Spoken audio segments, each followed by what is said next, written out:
Hello everyone, welcome back to our channel. So today we are going to discuss from the question number 31. 31 में कह रहा है कि national commission for women consider the following statement, it is a statutory body. बिल्कुल सही बात है कि ये एक स्टैट्यूटरी बॉडी है। ये किसके थ्रू बना है? ये बना है national commission for women act 1990। ठीक है, national commission for women act 1990 के थ्रू बना है। It takes suo motu notice for matter relating to deprivation of women's right। क्या ये अपने आप डिसीजन लेता है?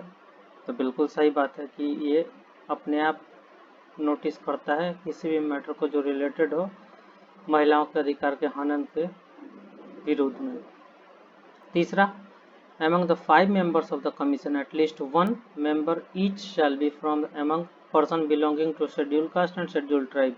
क्या ये सही है? तो बिल्कुल सही बात है।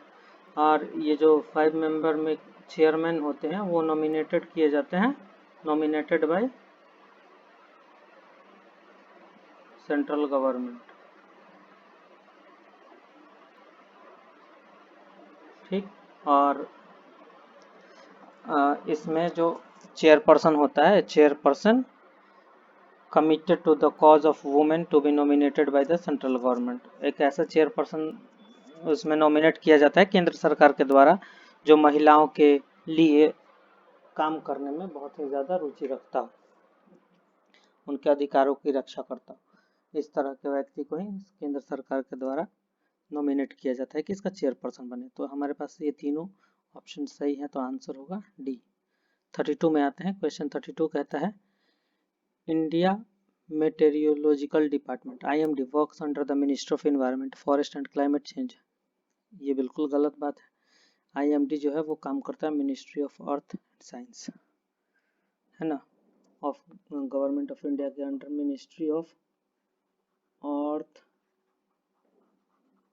And sciences, government of India. ठीक है।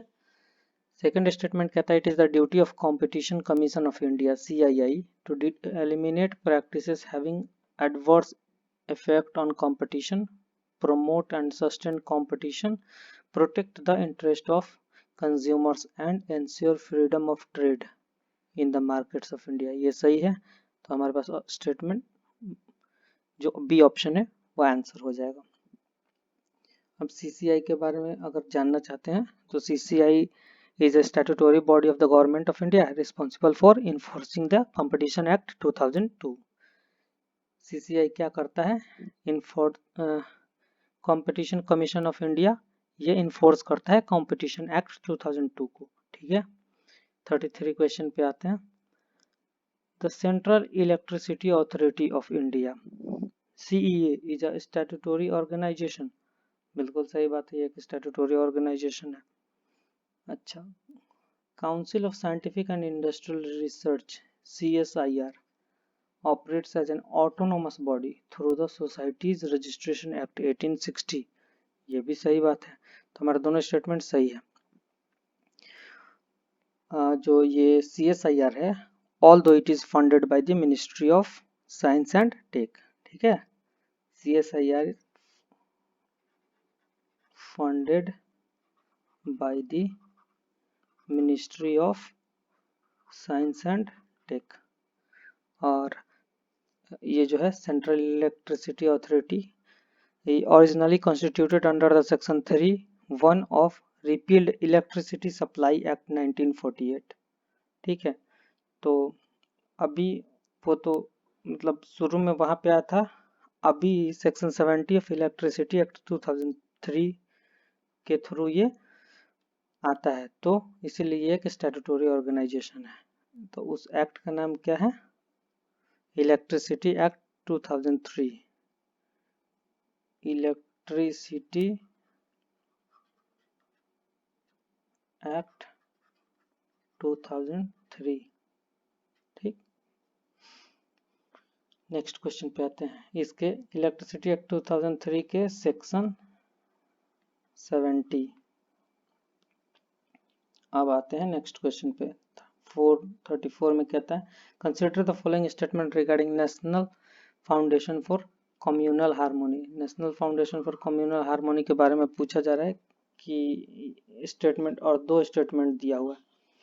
पहला स्टेटमेंट कहता है ये it is an autonomous body under the administrative control of union home ministry.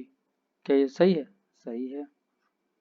It provides financial assistance to the child victims of societal violence for their care education and training. ये भी सही है। तो जो NFCH है, NFCH ये 1992 में autonomous body बना था और उसके बाद से ये काम कर रहा है। फाइनेंशियल असिस्टेंस देता है जो बच्चे जो होते हैं, जो विक्टिम होते हैं सोसाइटी के वायलेंस के, तो उनका केयर करता है, उनके एजुकेशन का और ट्रेनिंग के लिए फाइनेंशियल असिस्टेंस मतलब वित्तीय सहायता प्रदान करता है। तो ये दोनों स्टेटमेंट सही है, इसलिए आंसर होगा सी। नेक्स्ट क्वेश्चन पे आते हैं 35। Which of the following is are the principle of Indian foreign policy? Indian foreign policy का प्रिंसिपल यानी कि सिद्धांत क्या है? तो प्रमोशन ऑफ वर्ल्ड पीस, बिल्कुल सही बात है। एंटी कॉलोनिज्म, ये भी सही बात है। नॉन अलाइनमेंट, ये भी सही बात है। और लिंक्स विथ कॉमनवेल्थ, ये भी सही बात है। और भी हैं, आप चाहें तो यहाँ नोट कर सकते हैं। एंटी रेसियलिज्म, दूसरा है पंचशील, तीसरा है Afro Asian bias, Afro Asian, और चौथा है सपोर्ट टू द यूएनओ।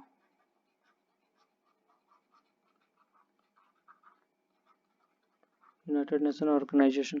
ठीक है, तो ये चार और ये चार टोटल 8 हैं principles mainly Indian foreign policy के। तो ऑप्शन डी हमारा सही हो जाएगा आंसर। 36 में आते हैं। Consider the following statement. India's look east policy, look east policy was first initiated by IK. Gujral. ये जी गलत हो गया स्टेटमेंट, आई.के. गुजराल नहीं, इट वाज इनिशिएटेड बाय, जल्दी बताइए, PV. Narasimha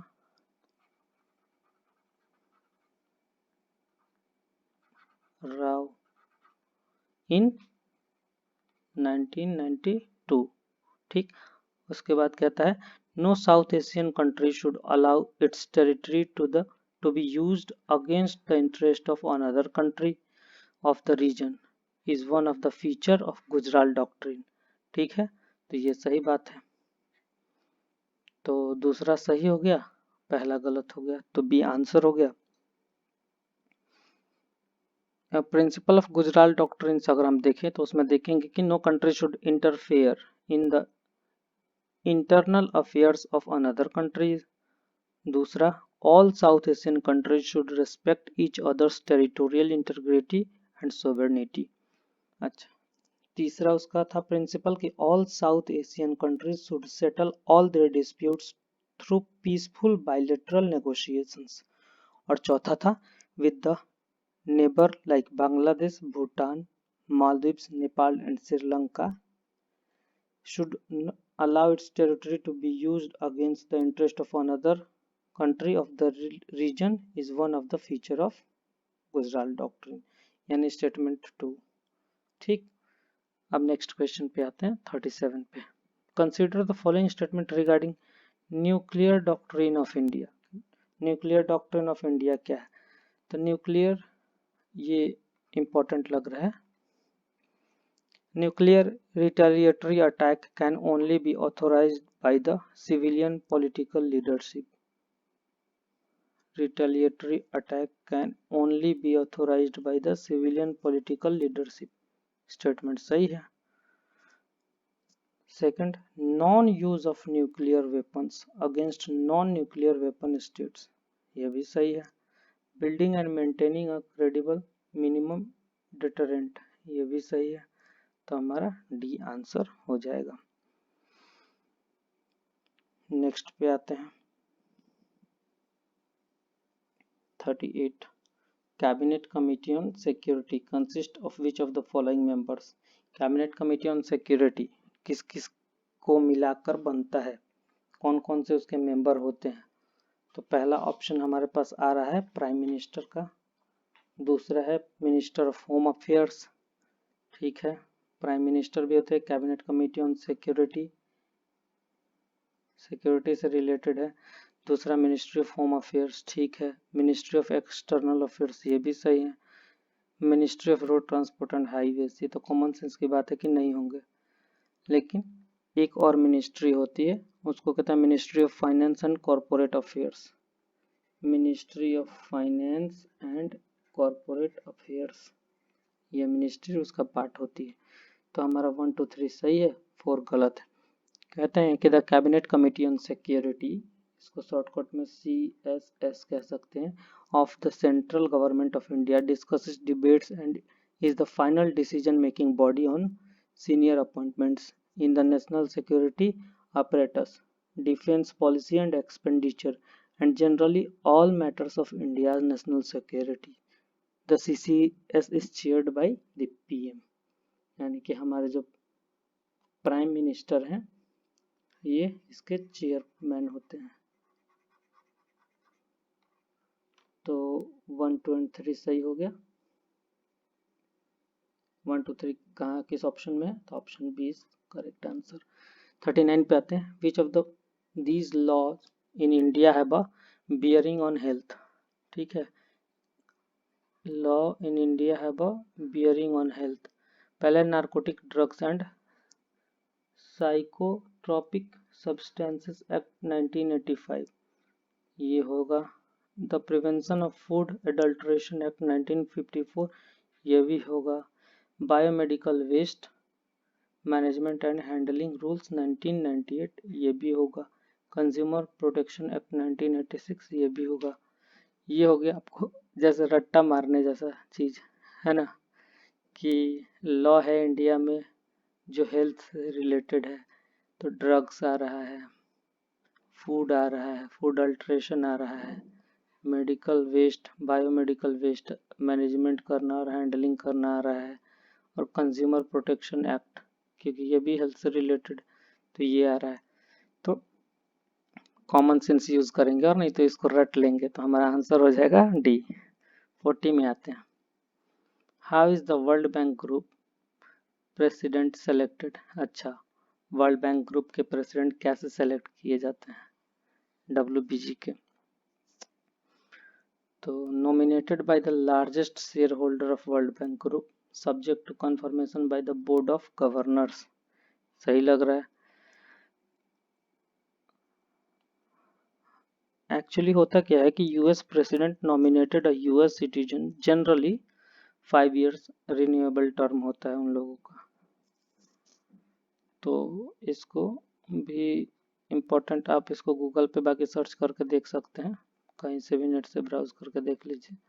consider the following statement regarding FATF, financial action task force, ये news में बड़ा रहता है ये बॉडी। तो कह रहा है कि it was set up in 1989 by IMF, बिल्कुल नहीं है, गलत हो गया। With headquarter in Paris, headquarter तो पेरिस में है ही, लेकिन ये IMF नहीं बनाया था, ये बनाया था G7, है ना, G7 with headquarter in Paris.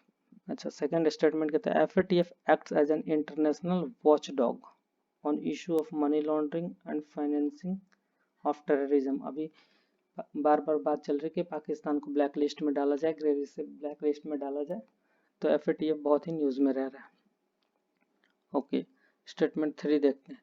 The Gulf Cooperation Council GCC and European Commission are members of it, क्या इसके मेंबर हैं ये लोग, तो बिल्कुल है। 37 members which includes a US permanent member of Security Council and other country with economic influence, ठीक है, इसके 37 members, 37 members including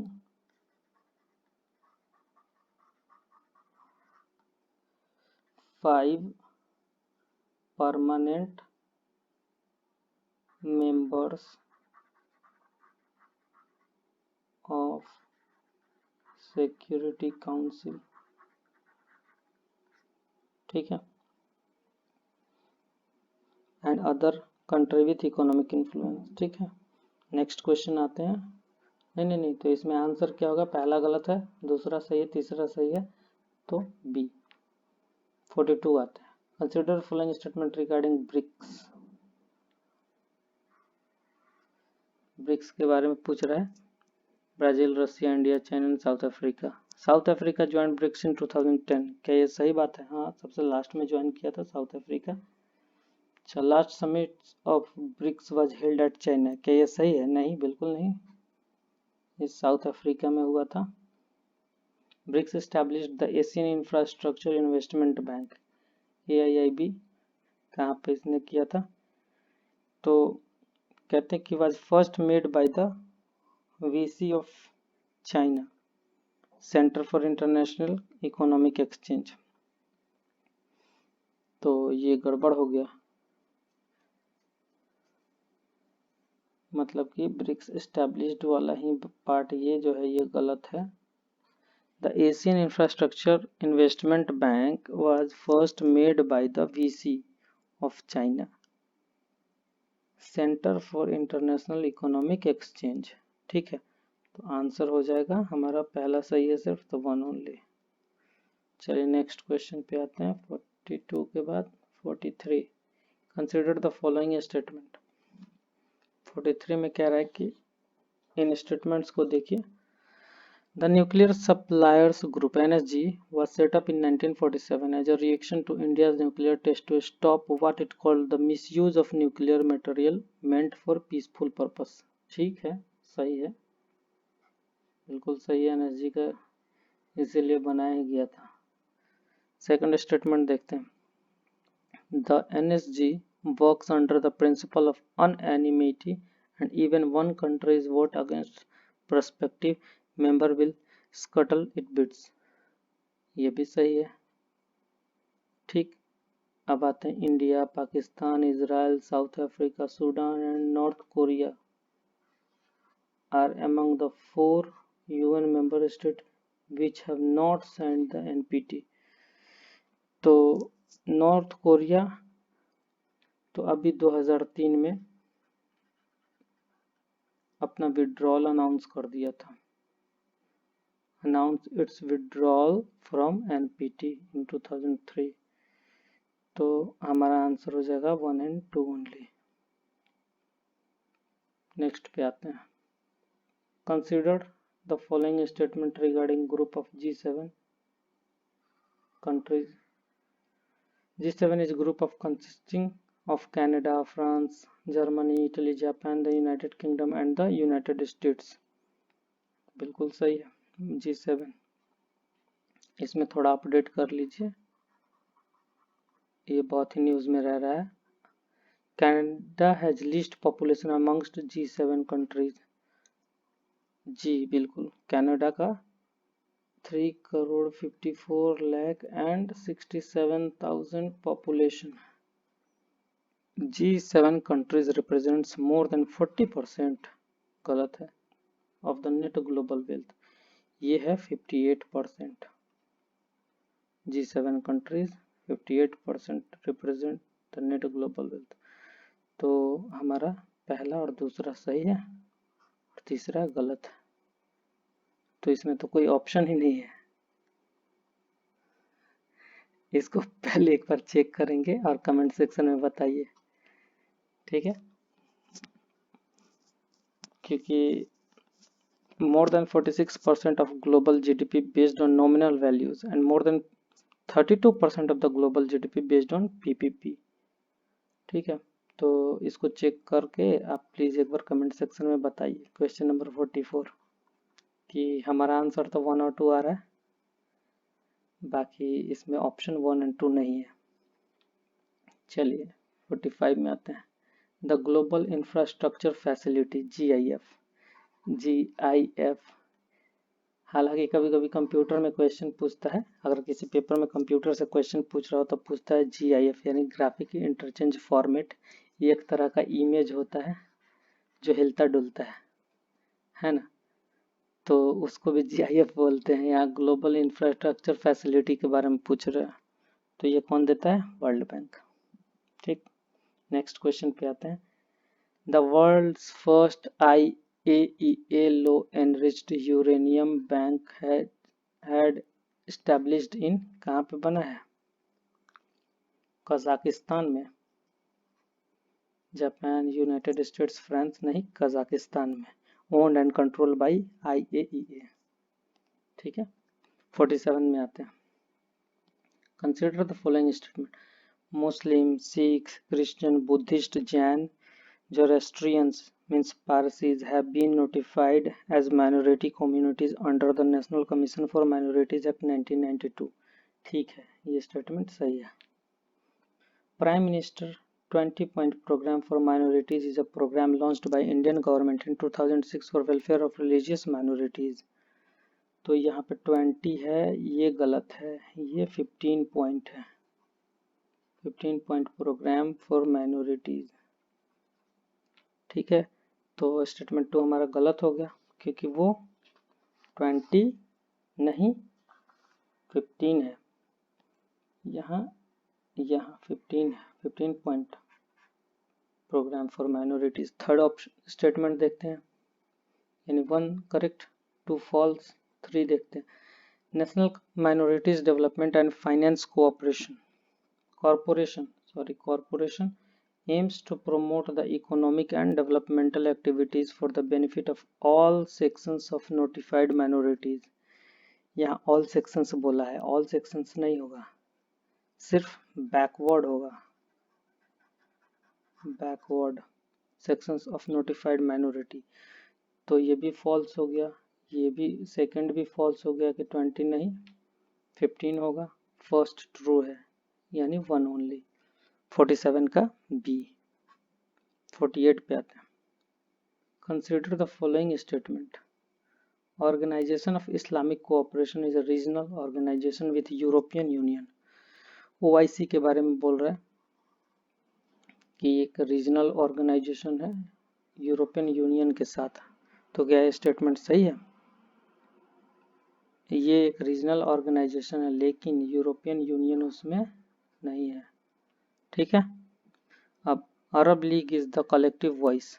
Arab League is the collective voice of Muslim world and works to safeguard and protect the interest of Muslims world in spirit of promoting international peace and harmony।